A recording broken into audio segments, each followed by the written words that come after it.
बिस्मिल्लाहिर्रहमानिर्रहीम अस्सलाम वालेकुम रहमतुल्लाहि व बरकातुहू। मैं तमाम दोस्तों को अपने online bike specialist YouTube channel पे खुश आमदीद करता हूँ। दोस्तों आज जो हमारा टॉपिक है बहुत ही ज़बरदस्त टॉपिक है। ये 70 चाइना मोटर बाइक है और इस मोटर बाइक के अंदर जो बेसिकली फॉल्ट है वो मैं सबसे पहले फॉल्ट मैं बताना चाहूँगा। उसके बाद इंशाल्लाह मैं पूरी डिटेल बताऊँगा वीडियो में कि हमारा जो बेसिकली टॉपिक है वो क्या है। अच्छा तो दोस्तों इसके अंदर जो फॉल्ट है वो ये है कि मोटर बाइक के अंदर जान नहीं है, पिक नहीं है। और मोटर बाइक अगर हम स्ट्रेट रोड पे चलाते हैं तो कदरे बेहतर महसूस होता है। थोड़ी सी भी अगर चढ़ाई आ जाए, थोड़ी सी भी अगर ऊंचाई वाली जगह आ जाए, उसके ऊपर जब मोटर बाइक जाती है तो मोटर बाइक रह जाती है, मोटर बाइक बिल्कुल बैठ जाती है। अच्छा डबल सवारी हो फिर भी माना जाता है चलो भी सवारी डबल होगी है, लेकिन सिंगल ड्राइवर के सिर्फ ड्राइवर यूज कर रहा हो, ड्राइव कर रहा हो, फिर भी मोटरसाइकिल बैठ जाती है।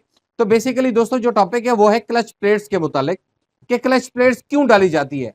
बेसिकली जो मकसद है क्लच प्लेट का, उसका मकसद क्या है, वो क्लच प्लेट वर्क क्या करती है इंजन के अंदर। और क्लच प्लेट अगर कमजोर हो, वीक हो, डैमेज हो, खत्म हो, तो उसके साथ मोटर बाइक के अंदर फीलिंग क्या आती है। मोटर बाइक हमें क्या बताता है कि यार मेरे अंदर मोटर बाइक ये बता रहा है कि मेरे अंदर जो बिल्कुल जान नहीं है, पावर नहीं है, ताकत नहीं है, कंप्रेशन स्ट्रोक वीक हो जाता है। तो इसकी वजह से क्लच प्लेट हमें चेंज करनी पड़ती है। तो जब क्लच प्लेट हम रिप्लेस करते हैं तो क्या आया कि क्लच प्लेट सही करके हम रिप्लेस करते हैं, लेकिन क्लच प्लेट रिप्लेस करने के बाद भी अगर मोटर बाइक वही सिचुएशन करे, वही प्रॉब्लम्स करे, तो फिर मकसद नहीं है क्लच प्लेट चेंज करने का। तो इंशाल्लाह मैं साथ साथ डिसअसेंबल भी करता जाऊंगा और दोस्तों को साथ साथ मैं डिटेल भी बताता जाऊंगा कि मोटर बाइक के अंदर है क्लच प्लेट चेंज करने का मुकम्मल तरीकाकार क्या, प्रोसेस क्या है। और उसके बाद अगर हम क्लच प्लेट उल्टी लगा देते हैं, प्रेशर प्लेट उल्टी लगा देते हैं, तो उसके साथ क्या होता है। क्या आया इसमें सीधे और उल्टे का भी कंसेप्ट होता है? बिल्कुल होता है, जरूर होता है। मिलते हैं इंशाल्लाह क्लच प्लेट बक्से के पास, फिर ये मैं बताऊंगा कि उल्टे और सीधे का कंसेप्ट क्या है।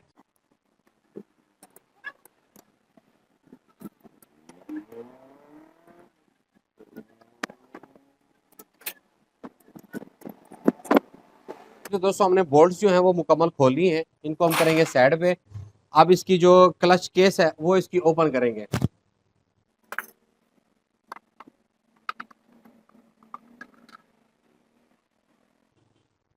जी तो दोस्तों क्लच केस हमने ओपन कर ली है और क्लच इसका पुशर है उसको बाद में चेक करेंगे जब। तो सबसे पहले हम इसका क्लच बॉक्स खोलेंगे, क्लच थ्रू निकालेंगे, नंबर 6000 का बैरिंग इसके अंदर लगा हुआ है वो भी इसका निकाल लेंगे और बैरिंग की कंडीशन को भी चेक करेंगे। साथ साथ डिसअसेंबल करते जाएंगे, साथ साथ चीज़ें भी चेक करते जाएंगे। तो ये बैरिंग के अंदर बिल्कुल प्ले है, बैरिंग बिल्कुल फारिग है, बिल्कुल ख़त्म है। और ये हल्की हल्की आवाज़ कर रहा था। जिस टाइम बाइक स्टार्ट करके हमने इसको चेक किया तो पता चला कि हल्की हल्की आवाज़ इसके अंदर है। जब क्लच प्रेस करते हैं तो ये गू गू की आवाज़ शुरू कर देता है। तो बेसिकली ये क्लच बैरिंग का होता है। अगर क्लच यहाँ पे दोस्तों मुझे बड़े मज़े की एक बात याद आ गई है और वो भी आप सब दोस्तों के सवालों में एक सवाल बनता है। तो काफ़ी सारे दोस्तों ने मुझे ये बात मुझसे पूछी है कि होंडा CD70 हो या चाइना 70cc हो या ड्रीम सीसी हो 70cc हो, तो क्या इनके अंदर जो क्लच का बैरिंग होता है वो सेम नंबर का होता है, या क्लच बैरिंग जिस तरह आवाज करता है आया कि कनेक्टिंग रॉड के बैरिंग भी सेम आवाज करते हैं। तो दोस्तों मैं यहाँ पे थोड़ी सी डिटेल में उसके बारे में देना चाहूंगा। दोस्तों बात यह है कि जिस टाइम क्लच बैरिंग की बात करें जहां तक, तो क्लच बैरिंग अक्सर तौर पे होंडा CD70 ड्रीम के अंदर तो कंफर्म 6000 नंबर का होता है। और चाइना जितनी भी बाइक्स, जितनी भी कंपनीज हैं, उनके मोटर बाइक्स हैं, उनके अंदर किसी बाइक के अंदर 6000 नंबर का है और किसी बाइक के अंदर 6001 का नंबर होता है। क्योंकि क्लच थ्रू पे डिपेंड करता है कि उसके अंदर कौन सा इंस्टॉल हुआ है, वो बड़े वाला है या छोटे वाला है। उसी हिसाब से इसके केस भी उसी हिसाब से होती है और उसका जो नंबर होता है बैरिंग का वो भी 6001 या 6000 होता है। तो ये मजे की बात मुझे याद आ गई थी, सब दोस्तों के सवालों में से एक सवाल था, तो मैंने कहा कि ये सब दोस्तों के साथ शेयर करता चलो। जी तो दोस्तों ये स्क्रू हमने खोलनी है क्लच बॉक्स केस के, तो इनको साइड पे करेंगे, क्लच केस बाहर निकालेंगे। उफ दोस्तों आप देख सकते हैं कि ये जो आपको रबड़ नजर आ रहे हैं ये रबड़ नहीं है, ये मट्टी है, मट्टी कचरा है। तो ये कचरा कैसे निकालेंगे मैं अभी आपको बताता हूँ दोस्तों। नीचे आपने फिंगर्स रखनी है,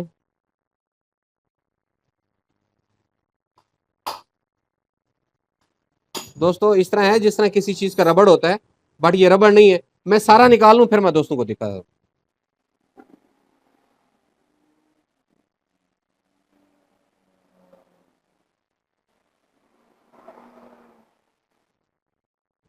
जी तो दोस्तों ये आप दोस्त समझ रहे होंगे कि शायद ये रबड़ के पीस हैं, रबड़ है, ये रबड़ नहीं है दोस्तों।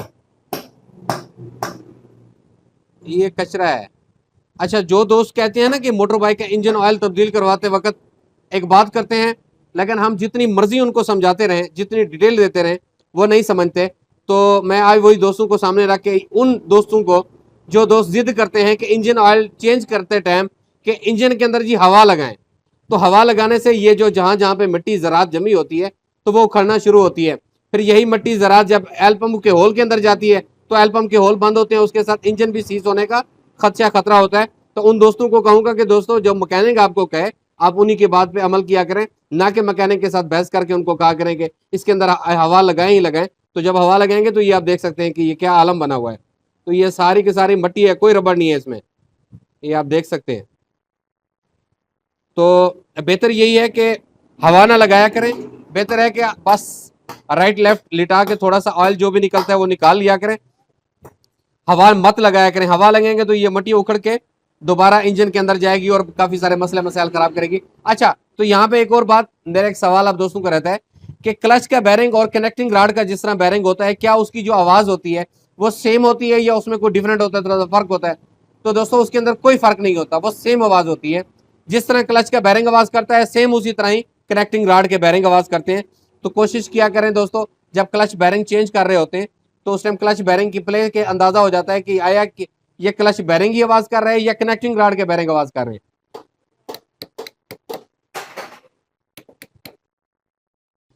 जी तो दोस्तों, क्लच सॉकेट की मदद से हमने ये नट खोलना है, क्लच बॉक्स का नट। ये कुछ इस तरह से, वरना छेनी और हथौड़े के साथ भी ये खुल जाता है, प्रॉब्लम्स कोई भी नहीं होती। दोस्तों ने ये भी पूछा कि अरशद भाई, अगर जिनके पास सॉकेट ना हो इस नट की तो वो क्या करे? आप देख सकते हैं कि ये निशान लगे हुए हैं साइडों पे, तो ये मैकेनिकों के काम है, ये छेनी हथौड़े के साथ खोलते हैं। मतलब कि छेनी होती है और हैमर साथ पंच करते हैं तो वो नट खुल जाता है, टाइट हो जाता है। इसके साथ नुकसान कोई नहीं है, बस सिर्फ नट डैमेज होता है, बाकी कोई इफेक्ट नहीं पड़ता। क्रिंक शाफ्ट के ऊपर कोई, इसका अलाइनमेंट के ऊपर, बैलेंस के ऊपर कोई फर्क नहीं पड़ता।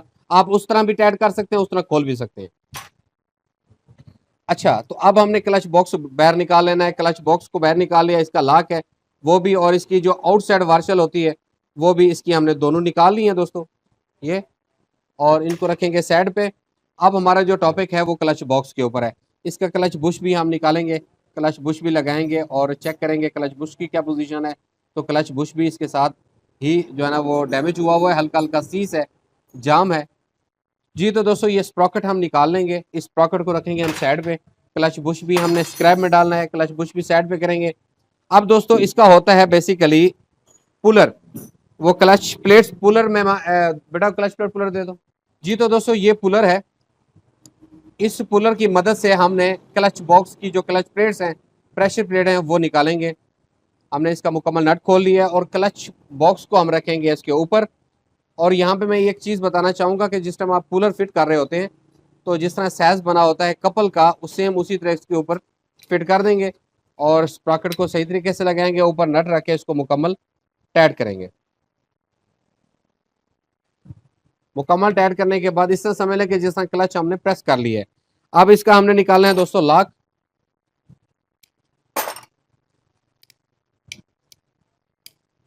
ये दोस्तों इसका लॉक हो गया। लॉक को करेंगे हम साइड पे और इसको कल्टी करेंगे कि क्लच प्लेट और प्रेशर प्लेट इसकी निकाल लेंगे। और कपल दोस्तों एक मतलब हम इसका चेक करेंगे। अच्छा, कपल चेक करने का तरीकाकार क्या है, कहाँ से पता लगता है कि कपल के अंदर कोई कट लगा हुआ है, वहां से एक प्रेशर प्लेट फंस रही है? तो दोस्तों वो यहाँ से साइडों से पता चलता है, यहाँ से, इस जगह से दोस्तों, यहाँ से पता चलता है, इस साइड से और इस साइड से, कि कहीं कट तो नहीं लगा हुआ, कहीं दब तो नहीं पड़ी हुई। अगर वो नहीं है, कपल यहां से कपल चेक किया जाता है, कपल बिल्कुल ठीक है। और दूसरे नंबर पे कपल वहां से चेक किया जाता है जहां पे यहाँ पे स्क्रू लगते हैं, केस के स्क्रू, वो स्क्रू की चूड़ी स्लिप है तो फिर आपको कपल चेंज करना पड़ेगा। प्रेशर प्लेट का जहां पे कट लगा होगा फिर भी आपको ये कपल चेंज करना पड़ेगा, वरना अदरवाइज कपल के अंदर कोई इशू नहीं होता, वो चेंज करने की जरूरत नहीं रहती। तो यहाँ पे दोस्तों में क्लच प्लेट्स जो है वो प्रेशर प्लेट, अब बारी आती है इनके फिटिंग की, इंस्टॉलेशन की। और क्लच प्लेट और प्रेशर प्लेट दोस्तों जो दोनों है वो मेरे पास इस टाइम क्रोनलीफॉन कंपनी की हैं, दोनों की दोनों क्लच प्लेट और प्रेशर प्लेट। तो हमने इनको निकालनी है और इनको आयलिंग करनी पड़ती है। सबसे पहली जो बात है, मैंने दोस्तों को देखा है कि वो खुश्क फिट कर देते हैं, तो दोस्तों खुश्क फिट नहीं होती। इनको आयलिंग की जाती है। आयलिंग के बाद हम इसको फिट करेंगे। ये हो गया दोस्तों प्रेशर प्लेट, इनको रखेंगे हम सीट पे और क्लच प्लेट्स को उठाएंगे और ऑयल कैन के साथ इसको चिकना करेंगे। ऊपर से ऑयल लगाएंगे, ऑयल लगा के एक क्लच प्लेट उठा के इसके ऊपर रख के हमने थोड़ा सा मूव कर लेना है ताकि हर जगह पे ऑयल लग जाए। अब हम दूसरी साइड को भी इसी तरह ही करेंगे दोस्तों।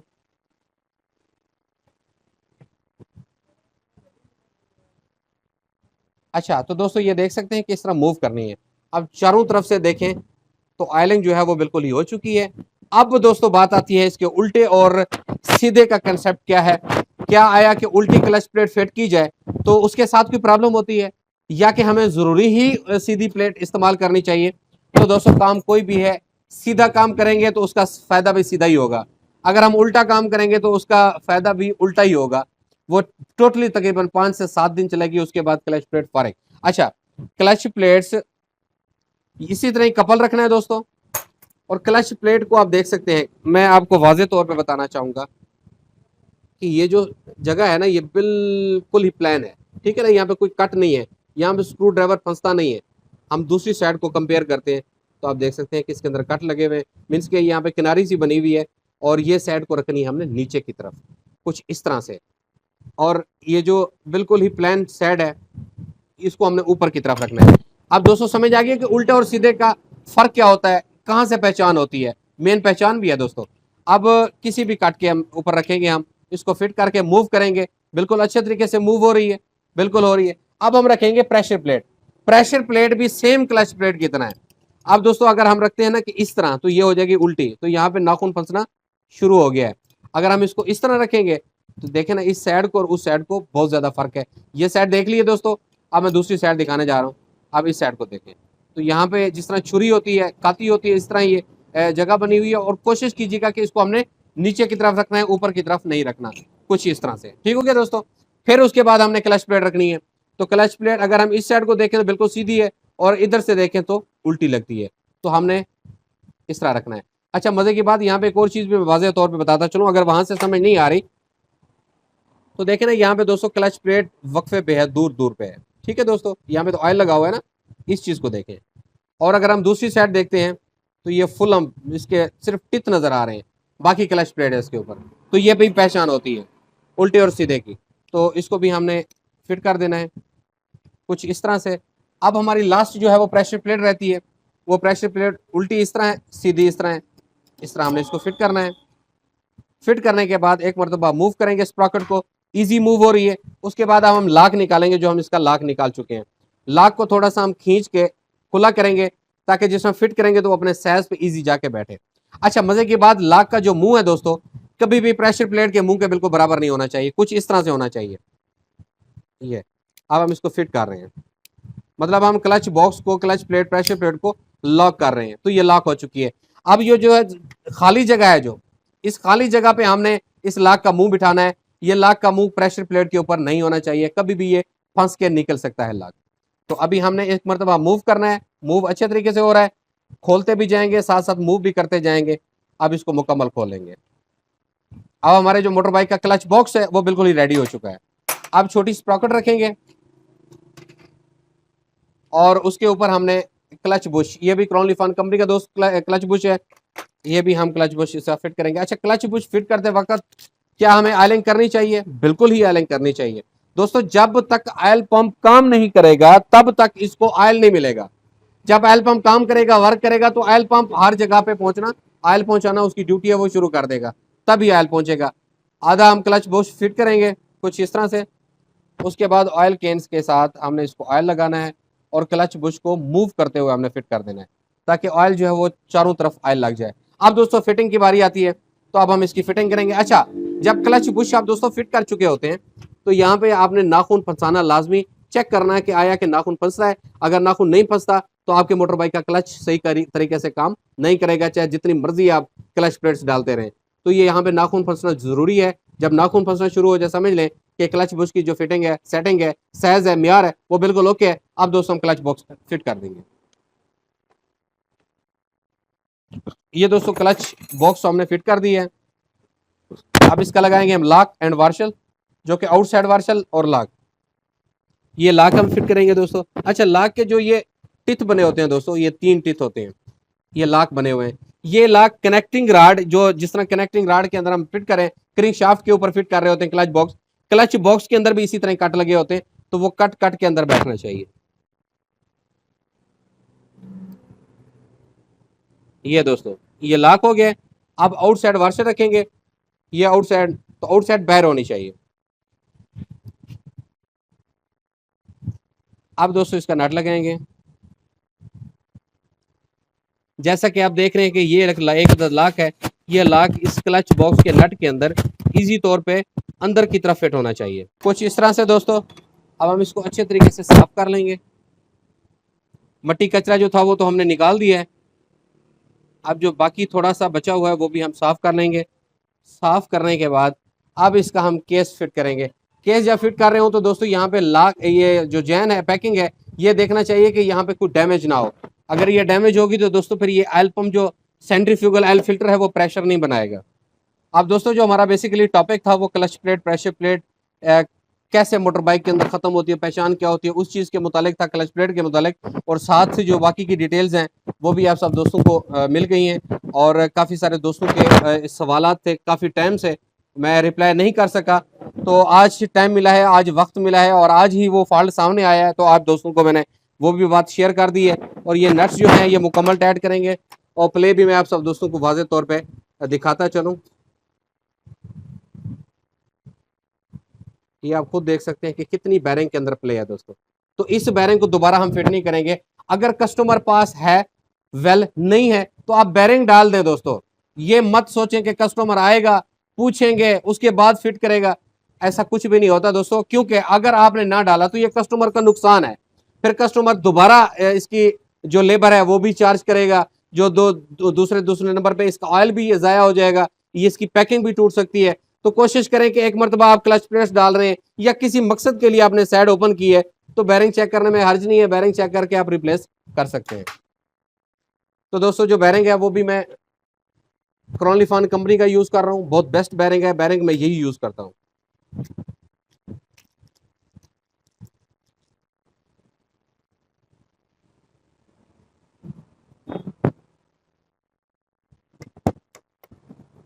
फिट करने से पहले इसका जो क्लच पुशर है वो निकाल के हम वो चेक करेंगे पुशर की क्या पोजीशन है। दोस्तों पुशर बिल्कुल ठीक है, पुशर को चेंज करने की जरूरत नहीं है। अंदर से निशान तो है बट कोई नहीं, लेकिन यह है कि चलने के अभी भी काबिल है, तकरीबन 70% ठीक है, 30% जो निशान की वजह से। हम दोबारा इंस्टॉल करेंगे फिट करके। अब हम मुकम्मल टापा इसका दोस्तों लगा देंगे। यहाँ पे लगता है, जो उससे छोटा होता है वह यहाँ पे लगता है। ये टाइट करने के बाद अब हम यहाँ पे क्लच वर्म प्रेस करेंगे, और यहाँ पे देखो तो क्लच वर्म दोस्तों मैंने प्रेस कर लिया है, और किक को बिल्कुल फ्री जाना चाहिए। इसका मतलब है जो क्लच की फिटिंग है वो बिल्कुल ही कंप्लीटली ओके हो चुकी है। अब हमें डर की जरूरत नहीं है। अब जितनी भी चीजें यहाँ पे हमने खोली हैं, जैसे कि फुटबार है, साइलेंसर है, सेफ गार्ड लगाओ तो वो भी खोला है, केबल है, और इग्निशन कॉइल वायर है, ये टोटल चीजें जितनी भी हैं ये सारी की सारी हमने खोली थी, ताकि क्लच इसका जो केस है वो इजी तौर पे बाहर निकालें, और आप सब दोस्तों को इजी तौर पे हम समझा सकें, मतलब कि ब्रीफ डिटेल दे सकें। अब बाकी जितने भी बोल रहे हैं वो सारे ऐड कर लेंगे दोस्तों। फेसबुक पे ऑनलाइन बाइक स्पेशलिस्ट के नाम का पेज है, उसको भी फॉलो करें, अपने दोस्तों के साथ शेयर करें। अभी मुझे दे इजाजत, इंशाल्लाह नेक्स्ट वीडियो में आप दोस्तों के साथ मेरी मुलाकात होगी, और पूरी जितनी भी डिटेल होती है वो सब दोस्तों के लिए मैं शेयर करता हूँ, नॉलेज शेयर करता हूँ। तो मेरे नॉलेज के लिए भी आप दुआ कीजिएगा, मेरे लिए भी, और अल्लाह पाक सबके सब दोस्तों के हामी नासिर हो। फी अमानिल्लाह, अस्सलाम वालेकुम।